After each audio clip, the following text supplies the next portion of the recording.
Hello, good morning. Welcome to the Sunday Show. I'm Martin Geissler. Even in the context of recent times, the planet feels particularly precarious as we wake up this Sunday morning, doesn't it? Overnight, the United States blasted its way into a war between Israel and Iran. Who knows what's going to happen next? But the whole world is braced. I'll discuss this with Douglas Alexander, former International Development Secretary and Senior International Affairs Fellow at Harvard University. He is a UK Government Trade Minister these days, and his department is due to make a major announcement tomorrow, investing in industry.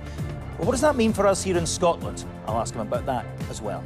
And Fergus Ewing, a titan of SNP politics from a family of huge SNP figures, has left the party and announced he will stand against them at next year's election. Why? He'll join me and I'll ask him. After that, it is over to Graham Stewart on the radio and on BBC Sounds. Hi, Graham. Morning, Martin. We'll continue with analysis of the US-Iran conflict with our reporters and commentators in the Middle East, the US and here at home. There's a review of the Sunday papers with David Clegg, editor of The Courier, and the freelance journalist Katrina Stewart. And 50 years since Jaws first terrified cinema audiences, we'll explain one of the star's connections to Orkney. Excellent, Graham. Thanks very much indeed for that. More from Graham at 10:30. Right, lots to get into this morning. Let's get on with the show.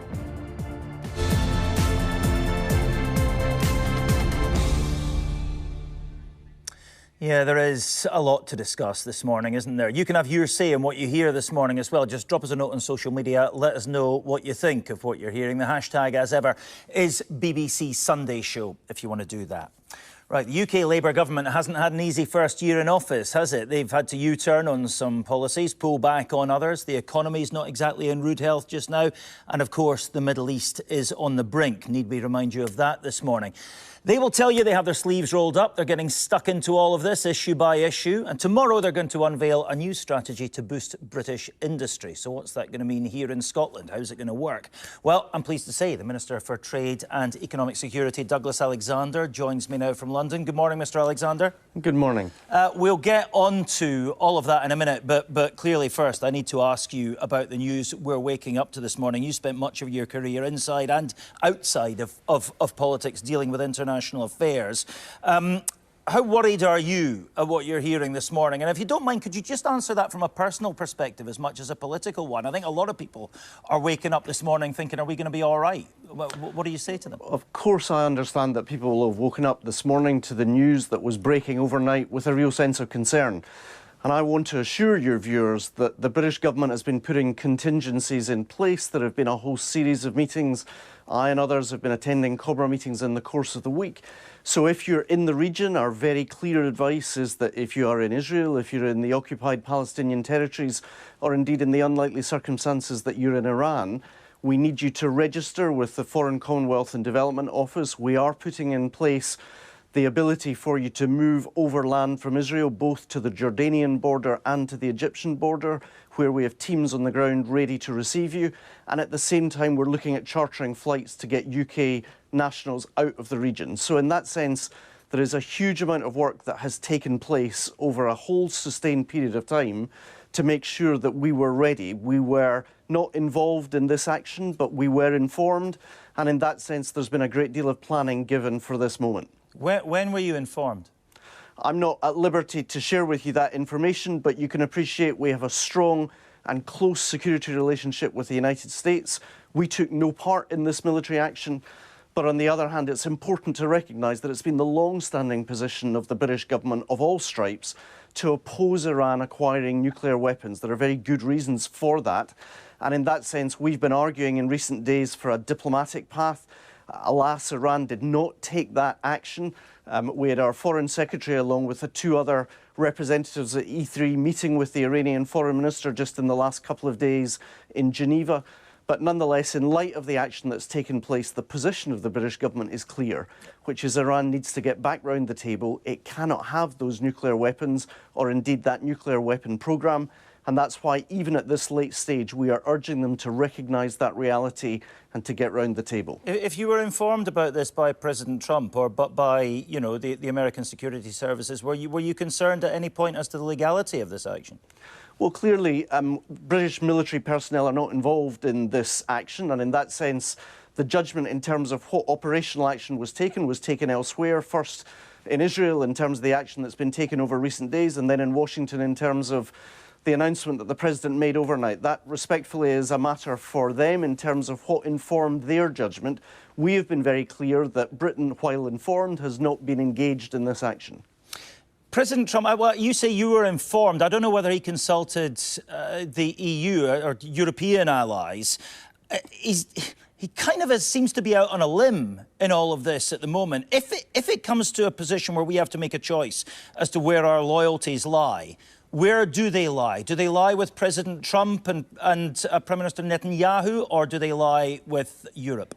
Well, I would take you back to the speech that the Prime Minister Keir Starmer made back in November in the Mansion House, his main foreign policy speech of the last year, in which he said, in the context of economic and trade policy, we are not going to choose between the European Union and the United States. And if you look at what has subsequently unfolded, not just in terms of the UK-EU summit that took place on the 19th of May, but also critically that first deal with the United States, seeing tariffs on our autos reduced from 25% to 10%, we are evidencing on a month-by-month, week-by-week basis that we are delivering on the Prime Minister's undertaking, that we're simply not going to choose between a United States, a security ally for 80 years or longer, and our friends, partners and neighbours in the European Union. OK, that may become a delicate dance, but who knows how that's going to work. Look, before we move to domestic matters, let me just ask you this. You were International Development Secretary, basically Minister for Aid, for several years. When you hear reports of Palestinians being killed by tank fire and by drone fire as they queue for bread, what do you think? I'm utterly horrified, and that's why consistently David Lammy and others within the British government have made clear that there needs to be full and unfettered access, not just for aid, but for aid workers to Gaza. It is absolutely fundamental, and we have been clear in opposing the Israeli approach to this, that international organisations like the International Rescue Committee, with decades of experience in providing humanitarian aid, should be able to get full and unfettered access to the Gaza Strip. And are you comfortable that there is nothing more your government could or should be doing? Nothing at all? You're powerless to do anything more than you are to stop this? No, I don't accept that we're powerless. We continue in every forum to take the opportunity to make the case for Israel to take a fundamentally different approach towards Gaza. But what I'm asking is, are you telling me you're doing absolutely everything you can, could, should be doing to stop this? Listen, I can assure you, whether in relation to Gaza or indeed what is now unfolding in relation to Iran, this is very high up the government's agenda. Of course, the responsibility of a British government is first and foremost to the citizens of the United Kingdom, but that does not absolve us of the responsibilities of working for a safer, more stable world, and we recognise the international community has responsibilities, and we're seeking to discharge those responsibilities. Right. OK, look, let's turn our attention to domestic matters now, because there is a big new industrial strategy to be announced by your government tomorrow. I've been looking through, I mean, the announcement's tomorrow, but I've been looking through some of the details, such as we have them. £275 million across 8 sectors, which we're told will transform the UK's skills offer. What does that mean, and how transformative will it be? So firstly, an aspect of skills policy is obviously devolved to Scotland. So in that sense, there will be Barnett consequentials, as you would expect, in relation to money flowing north. We've already made the largest settlement in the history of devolution to the Scottish Government. And we saw only last week, in terms of the spending review, further money coming to Scotland. For example, the supercomputer in Edinburgh. I was on the board of Edinburgh University, the University Court, over the 4 years before I was elected. Boris Johnson, to great fanfare, came and announced that where there was a hole in the ground, there was going to be a supercomputer for Edinburgh. But alas, as with so many announcements, there was no money behind the announcement. OK. The fact that only this week we were able to announce that money is evidence of the fact, whether it's in relation to the new investment going into the naval base on the Clyde at Faslane, whether it's the supercomputer in Edinburgh, there is real money following announcements being made by this government. Let's have a look at that money, though, Mr Alexander, because you're saying £275 million. It's across 8 sectors. That's about £35 million a sector. You, as you say, were on the court of Edinburgh University. You will know that university burns through £120 million a month just to keep the lights on. That entire allocation, if it is allocated evenly for that sector, would be burned up by Edinburgh University in 10 days. And that's 35 million quid for the whole of the UK. Well, if you are suggesting that there is a problem in terms of the sustainability of university finances in Scotland, then I'm in agreement with you. But as you'll know, Martin, that's the responsibility of the Scottish Government. If you look at the fee tariffs that are provided by the Scottish Government for students in Edinburgh University, and you compare them for a moment with the rest of the UK students, or indeed with international students, it explains why university principals like Peter Matheson and others have long been arguing that the Scottish Government need to recognise their responsibilities in terms of what is still one of our leading sectors. If you look at the outstanding work that is done in terms of life sciences, you look at the outstanding work on AI in Edinburgh University, you look at the leadership that's been shown in medical sciences in Glasgow University, frankly, I think the Scottish Government could and should be doing a better job. In contrast to that, we have been very clear that, unlike previous governments, we are committing real money to Edinburgh University to develop the supercomputer. The benefit of that, which will be the largest computer anywhere in the United Kingdom, is going to be manifest in terms of continued leadership on issues like AI. And I think about AI in terms of the industrial strategy as being a bit akin to the internet in about 1999. It's about to transform everything. So the fact that Scotland has real leadership through this supercomputer being placed in Edinburgh is, to my mind, evidence of a government that's already getting on with the job of delivery. I've been looking through your manifesto from last year. You certainly promised to do stuff like this when you were coming in. You said, we'll back what makes Britain great, our excellent research institutes. You'll tell me that's what's going on. I'll tell you that 35 million quid's not going to make that much difference across the whole of the UK. But here's another line. We'll work with industry to remove barriers to growth. How did putting up national insurance for businesses affect that? Because many have gone down because of that, because of that policy. So let me give you an example of taking down barriers to growth.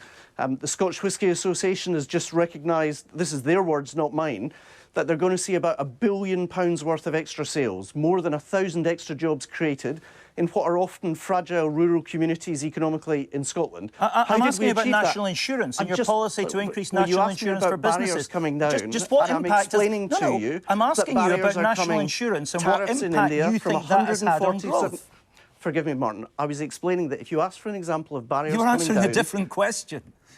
OK, well, if you want me to answer on barriers, let's take that and then we'll come to national insurance. OK. On barriers coming down, we've just secured a deal with India that takes tariffs on whisky from 140% to 75% and then ultimately to 40%. That is transformative. India is not only one of the world's largest economies, but also one of the world's largest economies with very high rates of tariffs. So when you say, give me an example of where barriers are coming down, that seems to me a very tangible and practical example of how the hard, diligent work of this government has actually delivered new opportunities, new jobs, and ultimately new investment for Scotland. Except I didn't say that. I said, how do you think your policy to increase national insurance for businesses has impacted economic growth? So businesses benefit from stable public finances, and the truth is we inherited a black hole in the public finances when we came into office in July. I know that people groan when they hear politicians say this is what we inherited. So let me give you a practical example. When we arrived in the Department of Business and Trade, it was commonplace that we needed to provide support to postmasters who had suffered as a consequence of the Horizon scandal. We came into the department on the first day, we opened the books. It had been a matter of cross-party legislation. Not a single penny had been provided for the Horizon payments in the Department of Business and Trade's budget line. That was just one example of what we encountered department after department after department. So yes, we took some difficult decisions back in the autumn to stabilise the public finances, give us the foundation on which to make the largest ever commitment of resource to the Scottish Parliament and to the Scottish Government, about £50 billion in terms of public expenditure. That has to come from somewhere, and we recognise that business has to make a contribution, not just to the improvement of public services, but also to the transformation that we're going to be witnessing in the years ahead. Right. I mean, you made some hard decisions, some of which you're having to go back on now because they were fairly calamitous politically, I would suggest. But let me ask you this. Lots of the 8 sectors you're going to help with this new strategy really matter here in Scotland. Clean energy, defence, digital technology, financial services, life sciences, all really significant employers up here. You say we'll work with the devolved governments on this, driving growth and helping industry all across the country. To what extent were the Scottish Government involved in drawing up this policy? Because you're now also Minister responsible for handling the relationships between the devolved governments, aren't you? How's all that going? Well, we have very regular dialogues with the Scottish Government. In relation to trade, I was talking to Richard Lochhead, to Kate Forbes and to others. That's been paralleled in terms of the work, not just that Ian Murray as the Secretary of State, but Sarah Jones as the Industry Minister, Jonathan Reynolds as the Secretary of State. We have a whole series of government relations, which I have to say, I think is working much more effectively than I've witnessed in recent years, where partly for reasons of political advantage, there was often performative disagreements between our predecessors and between the Scottish Government. The truth is we have a shared interest, not just in the well-being and the welfare of the Scottish people, but the prosperity of the Scottish economy. That's why, using the might and strength of the British state, we went to work to deliver that Indian trade deal. It's why we worked to remove barriers in relation to SPS at the European border as part of the European reset.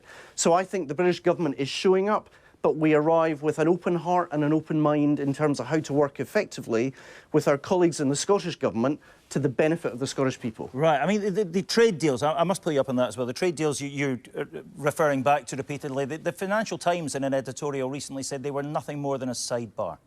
Well, the truth is, I would dispute that. If you're one of the 34,000 direct employees of Jaguar Land Rover, it's not an academic dispute or even a learned article in the Financial Times that you would be thinking about this weekend. You would be thinking, I've still got my job. The truth is, JLR had a business model where the largest market for exports is the United States. If they suddenly had a 25% tariff imposed upon their business, that fundamentally questioned their business model. So this is a Brexit dividend, isn't it? If we were still in the EU, they'd be on the dole. So if you're using that as an example, this is unarguably a dividend of Brexit. Well, listen, I'm more interested in new markets than old arguments. The fact is, we did have a responsibility because our trade with the European Union is about, 46% of the UK's trade, to resetting that relationship as well. So not only have we done that deal that protects Jaguar Land Rover, but at the same time, we've generated about £9 billion of value in terms of the work that we're doing, not just on SPS, but also on the ETS and the work that we've done at the UK-EU summit. Okay. So this is a government that's delivering both on Europe and on the United States, at the same time reaching into Asian markets like India. Let me ask you one final question, Mr. Alexander, then I'm going to let you go. It's a question I ask every politician from a pro-union party who comes onto this programme, and it's interesting always to see the answers. And the question is this: if this is a voluntary union, as everybody always seems to agree, nobody denies it is, what is the democratic route out of this union for Scotland if they decide that that's what they want to do?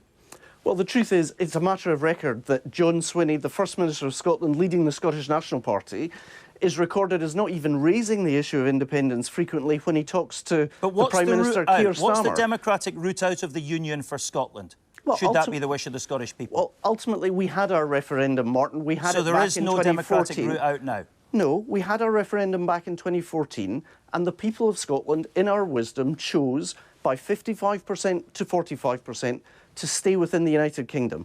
I believe everything we're witnessing in terms of quite how challenging the international environment is, the international security environment in the Euro-Atlantic area, never mind the situation in the Middle East, the economic challenges that the world is facing, only strengthens the case for Scotland's best future sitting within the United Kingdom. And I'm asking you how you achieve that. You can't give me the answer. To make their case for separation, I strongly believe we are stronger together and we would be weaker apart. All right, Douglas Alexander, we must leave it there and let you go. But thank you very much indeed for giving us your time this Sunday morning. Now then, Tommy Sheridan, remember him? Firebrand politician, jailbird, famous socialist, all of that and more. He was my guest on Scottcast earlier this week. It was a fascinating conversation. Let's give you just a quick snatch of it. Here he is telling me about his time in prison. It can be a very, very lonely experience. It can also be a very tough experience because there's a lot of damaged people there. Some people who could do with some mental health interventions, and it can therefore become a very violent place. I'm just telling you about all this to shamelessly plug Scottcast, which I present. We talked about a whole load of stuff, Tommy and I. You can hear the full interview on Scottcast. It is our daily news and current affairs podcast. Every Monday to Thursday it comes out. You can get it on BBC Sounds or wherever you get your podcast. There's a whole back catalogue of 90-odd episodes sitting there waiting for you just now. So go on, dive in. Right, the name Ewing goes through the Scottish National Party like the letters on a stick of rock. Fergus Ewing's been one of the totemic figures in the party since the Scottish Parliament formed. His mother Winnie helped to create modern nationalism. His wife Margaret, his sister Annabel, both big figures in the party too. So it's really come to something when a man with that background walks away from the party he's been steeped in all of his life and decides to stand against them. But that's what Fergus Ewing says he will do at the Holyrood elections next year. He joins me now from his home in the Highlands. Good morning, Mr. Ewing. Good morning, Martin. We've got a bit of a delay on the line, but we'll work with it. Listen, I was just going through the kind of family dynasty. So why now? Why is now the time to walk away from the SNP? What's tipped the balance? It's been a difficult and very sad to say loyalty to many, many friends over 50 years service in the SNP. But reasons, Martin. First of all, I'm a Highland MSP. My job is to stand to represent and speak out for the people that voted me in. For 6-8 elections, I've campaigned and argued vociferously for safer roads for the Highlands, for the A9 and the A96 be dualled. And indeed, we promised them since 2011 we got off to a fair start, promises. And I cannot defend the indefensible. Secondly, the SNP in the days of my mother Winnie stood for people first. It stood up and championed our oil and gas workers, fish farmers, foresters, every walk of life. And we showed that we cared. Now we appear to have turned our back on many of them. And that is simply wrong. And thirdly, standing back from this, Martin, I do fear in every parliament for 26 years, Parliament itself is being harmed, particularly by the performance and problems over the last 4 years. Right, look, we're struggling with this line to you, Fergus, but I'll stick with it for now. I'm bound to ask you whether or not this is a wise course of action. If you stand against the SNP, there is a significant possibility, is there not, that you split the vote and let another party through the middle. The last time round in the Holyrood elections in Inverness and Nairn, the Tories were about 20 points behind you, but if the vote between you and the SNP is split, do you not fear you'll allow them in? I don't think that will happen. I'm fighting to win. I had a large majority, a fairly large personal vote. I take nothing for granted. I'm doing this because I think it's the right thing to do for my constituents, for democracy in Scotland, in the sense that I want to see, not to bring anybody down, but to raise the standard of the Parliament and to speak out. And it was Edwin Morgan, wasn't it, the great national bard, who said about the Scottish Parliament, what people don't want is a nest of fearties. And that doesn't serve anyone's interests. MSPs selected by party leaders on a list, instead of which there should be an open list where people can pick whoever they wish from that list. So I believe it's the right decision, and I will be sure the party will throw everything into it, every effort, the kitchen sink, and perhaps even the camper van. It's a funny thing, isn't it? I mean, most of the policies that you really seem to object to, apart from the A9 duelling, were really trademarks of the Nicola Sturgeon era, the Humza Yousaf era. They've now gone, and John Swinney's in there. You go back a long way with John Swinney, and you've decided, no, that now is the time to jump. Have you spoken to him about it? Well, no, I haven't, but I have, I think, given clear, fair warning, not least in March, when I said, look, I'm minded to stand as an independent. I cannot stand for the SNP and defend the indefensible. But will you make significant, substantial progress on the A9 and the A96? Now, they haven't. They've spent £100 million on the duelling of the A96, and not 1 centimetre of tarmac has been laid. And we have all but 2 of the sections of the A9 haven't been duelled. We don't know how it will be financed, and there is no timetable at all for the Nairn bypass. That's just unacceptable. And it's not really a matter of how many seats the SNP get. It's how it's perceived by the people of Scotland. That surely is a far bigger issue. And obviously, having lost 65,000 members, 3/4 of its MPs, and 10 to 15% of the opinion polls, I challenge anyone in the SNP to put their hand on heart and say, we've done well. Just very briefly, in a sentence, if you could, are you going to stand as a single issue candidate then? Are you going to be the kind of A9 and A96 candidate? I want to finish that business. That's my unfinished business. But wider than that, Martin, I'm going to be putting out a whole series of proposals about how we can improve devolution as a whole, including picking the best of people from each of the main parties, because we may need, as has happened in Germany and Ireland, to have a firewall against extreme options. That's what's happened in Germany and Ireland. It may seem fanciful that the main parties in Scotland can work together, but that won't be so fanciful if Reform end up the second party after the next election. And I profoundly believe, and I have espoused this in my 14 years as a minister and 26 years as an MSP, that we must work better together. Otherwise, Scotland is fractious and tribal and divided. That is not in the interests of any nationalist movement. All right, Fergus Ewing, we're going to leave it there, but it's not the last we've heard from you. I can forecast that with some certainty. Thank you very much indeed for speaking to us, though, this Sunday morning. Fergus Ewing there, right. Phil Sim is our political correspondent. He joins me in the studio now. Morning, Phil. Look, back to the story that we were covering at the top of this. Grave concerns about what's happening in the Middle East. The First Minister's been tweeting about that this morning, or posting on social media, I think we say now, don't we? Yeah, so the First Minister, John Swinney, posting this morning that the Middle East conflict has reached an alarmingly greater level of danger after the US attacks on Iran. He says the conflict must be stopped by a diplomatic solution delivered through the international community, and he's calling on the UK government to insist on that now. In fairness, that is pretty much in line with what Keir Starmer has been doing this morning. He's called for Iran to return to the negotiating table. He says stability in the region is a priority, but he has described Iran's nuclear program as a grave threat to international security. So arguably maybe a more strongly worded response from John Swinney, demanding an immediate end to the conflict. But I think from both of them, the key thing is that they're both calling for diplomacy to come to the fore. And I think, you know, politicians who are very much odds on the domestic front, but I think John Swinney and Keir Starmer quite often find themselves in the same place internationally, and they're both calling for a diplomatic solution here. Right.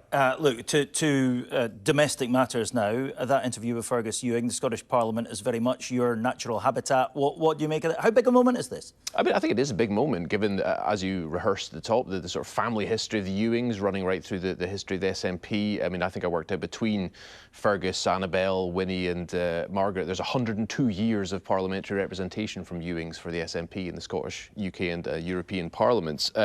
It's an interesting just challenge for the SNP about the question of keeping, you know, the big tents together. They've always had a sort of range of different ideological perspectives within the party, which are brought together under the banner of independence. And it's just interesting if they're struggling to keep people in that tent. And it's going to be a really interesting contest in that seat Inverness and Nairn. As you pointed out, Tories second last time. The Lib Dems won the Westminster seat last year. You got the SNP and obviously an independent candidate in Fergus Ewing.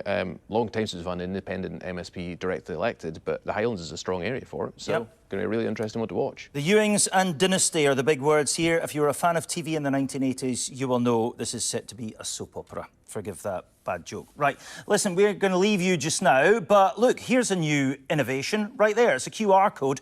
If you go and get your phone, get your specs, do whatever you need to do, open your camera, click on that. So no excuses. The Sunday show continues over there right through till lunchtime. So do that, or just tune into BBC Sounds. If you're with us on the telly just now, I will be back same time, same place next week. If you're with us on the radio or using this QR code, here's Graham Stewart.